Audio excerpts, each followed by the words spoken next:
Welcome back to another episode of the Spirit of Spaces podcast. I'm so excited that you are tuning in for another episode of nuggets of wisdom around how to connect to the spirit of your space using feng shui and energy space clearing, connecting to the unseen and elemental beings within your land and your home to help you unlock your next level identity.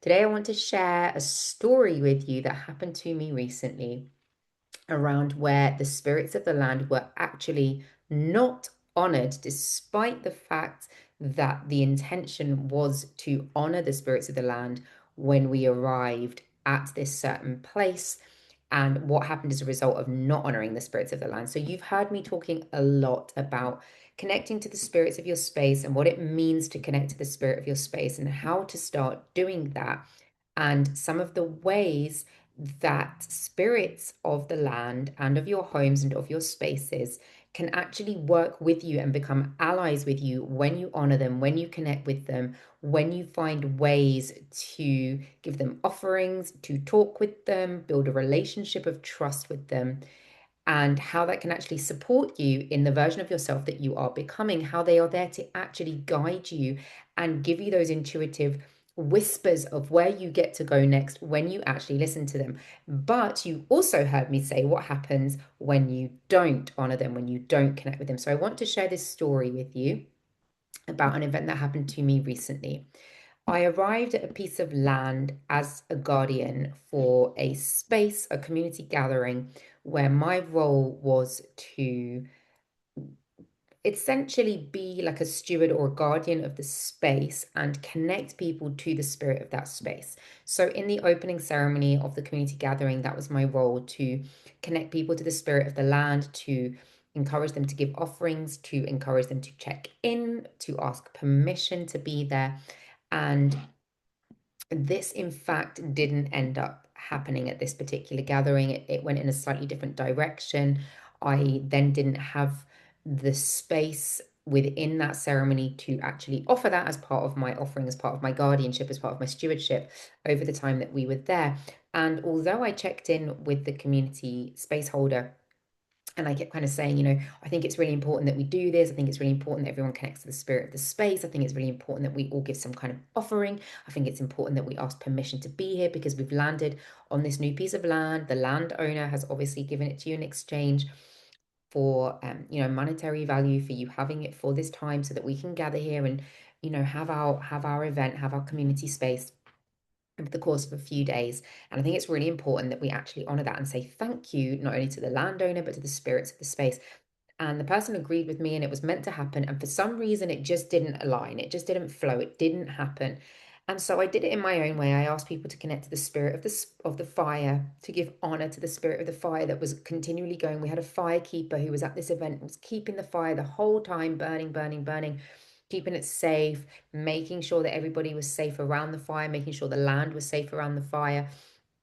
But no one had really checked in with the spirit of the fire. Now, you know that I talk about every element having a spirit, and in feng shui, we work with the 5 elements. We work with fire, water, earth, wood, and metal. And every single one of those elements has a spirit, and every single one of those elements has like an essence to it. And when we're working with that and we're using the remedies in feng shui, when I assess your specific energy within your home and use the flying star chart to see where the favorable energies are and where we need to kind of add these remedies in to support certain areas of your life, I'm working with the spirit of those elements. So it was really important to me that I connected people to the spirit of the fire at that space. But as I said, the actual like permission to be there and the connection to the spirits of the land didn't happen as a collective. Now I was doing that individually by myself behind the scenes. I was talking to the land. I said, thank you for being there. Thank you for, allowing us to be here. I'm asking for permission for safe passage, for us all to have a really good time.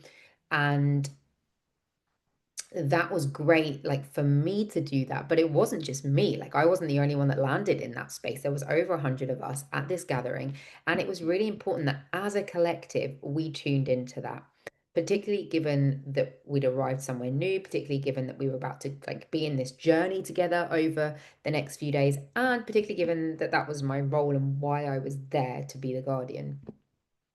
But I kind of let it slide and, thought, okay, well, they've got their own flow going, and I respect that, I know that they honor the space, and I respect that they respect the space. So I just did it on my own. Now, on the third night that we were there, something quite wild happened on the land. And my immediate feeling was this has happened because we didn't, as a collective, take a moment to stop and make a prayer and an offering and ask permission to be there. Now, what transpired was that we were in this, in this beautiful land, in this field, camping and journeying, and somebody had come in through the gate and stolen somebody's vehicle. And we were in the middle of this beautiful jam. We were singing around the fire, having a lovely time. And the space holders came over and they informed us of what had happened. And of course, the atmosphere completely changed. And everybody went to check their tents and check their vans and check their vehicles. And I kind of sat with it. And my immediate feeling was this has been taken away because we didn't ask. We didn't give those offerings. We didn't ask for permission to be here as a collective. So, as a collective, something has been taken away from us. Now, I've seen this happen over and over again in certain scenarios where people arrive at a new land. This particularly happened when I was traveling around Central and South America, and particularly in Lake Atitlan, where because um it's a volcanic kind of landscape with a crater, like a lake crater in the middle, and people are traveling from almost like island to island, village to village via boat, and they're traveling across the lake. They're kind of bringing that energy with them when they land. And I would always say to people, make sure you give an offering to the lake. Make sure that you talk to the spirits of the lake. Make sure that you connect and ask permission to be here, because people are extracting and extracting, extracting and not giving back. And this is where the reciprocity comes in. This is where in Peru they have that word Aini that I've shared before, where it's like we're in reciprocity with the spirits of the land, right? Like we talk to them, we pray to them, we honor them, we love them, and the spirit of the land responds. It's like building a relationship. Like if you're in a partnership, a lovership, and you never tell your partner that you love them, then why would they do nice things for you? They wouldn't, right? Like, because they'd feel like, well, hey, I'm neglected, I'm not being honored, I'm not being seen, I'm not visible. Why would I do something nice for you? Same in any kind of relationship, same in a work situation, in a business situation with clients. And so it's the same with the spirits of the land. If you don't take the time to ask for permission and ask for the honoring to be there and give that offering in sacred reciprocity, there are spirits of the land that will get annoyed and take something away from you. And this is exactly what happened over this time.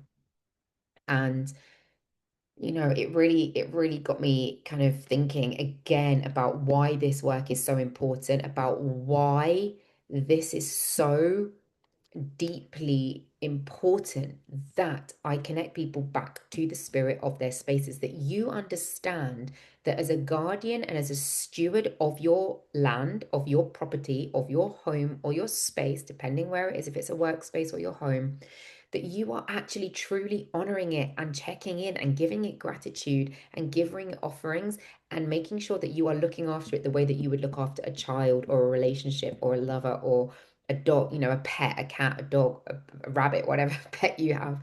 Because the more that you offer and the more that you give and the more that you honor, the more you are going to receive in response. And we're talking here about connecting to the spirit of your space as an ally for your evolution, as an ally for your growth, that your home is holding the next evolution of you, who you're becoming. And so if you are not honoring that, then essentially you're not honoring who you're becoming, right? And then it gets taken away from you and it gets extrapolated from you because you're extracting from it. And this is so important. And if you want to know some of the ways that you can connect to the spirit of your space, go and have a listen to episode 4, where I specifically give you some um, actionable steps that you can take to do that. Because if you are in the process of becoming, if you are in the process of shedding behind an outgrown version of yourself and you are stepping into a new identity, you are stepping into a new version of yourself, the spirits of your space are there to help you. They're there to be your allies, they're there to be your friends, but only if you take that time to honor them. Only if you take that time to revere them, to love them, to make that connection, to form that trust with them. Because without that, as I've said before, they can play tricks and be mischievous. And I truly believe that that is what happened on this land when we were at this gathering, that somebody's car was taken as a kind of like a kind of a gift, if you will, of an offering to the spirits of the land, because we didn't give that offering. And this is just a really stark reminder of why I do what I do and why it's so important. And so if you are someone who is in their becoming, if you know you are ready to cross a threshold, if you know you're like up leveling in a certain area of your life, whether it's in your standards, your boundaries, your relationships, maybe it's you something you want to be more visible in a certain area of your life, maybe it's in your career, maybe in your business, there is a level that you know that you need to cross, like a threshold you know you need to cross, and you're not quite there, like you're ready to cross it, but you need some guidance and support. I can help you to connect to the spirit of your home and unlock your hidden identity, hidden in the energy and the secrets within your home. Because I guarantee you that when I start connecting you to the spirit of your space, you will instantly start to see where you are holding yourself back. You will start to see instantly where your blocks are. You will start to see instantly where you are self abandoning and you are not in reciprocity and you're not in flow, and that chi is just not flowing. And it's actually stopping you from stepping into that next level identity.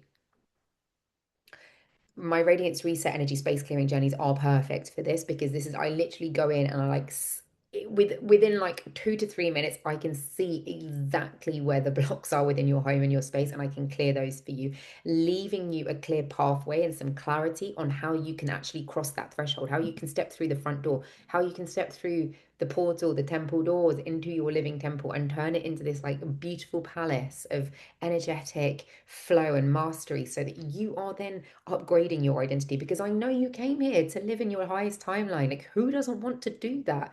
Who doesn't want to have the best life that they could have?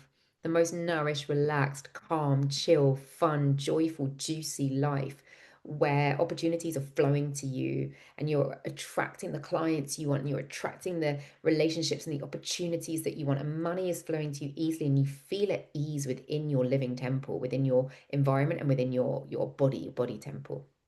My energy space clearings are perfect for this. And if you want to go even deeper and you want to see, like, in different areas of your life, where that energy is stuck and where we can start to remedy that using the spirit of the elements, then my full Hearth and Home Flying Stars Feng Shui report is the journey for you. This is like a very specific energetic blueprint specifically for your home or your space, where I can see exactly where the energy is unfavorable, where it's blocked, where it's heavy, where there might be like illness or betrayal or other things that are happening, and clear that and remedy it with the elements to help you to step into that next level identity. I'm going to post all of those links in the show notes so that you can go and have a look on my website and feel into if any of those offerings are speaking to where you're at right now, as you are ready to cross this threshold into your next level identity. For now, I'm wishing you a beautiful day. Remember to always, always connect to the spirit of your space.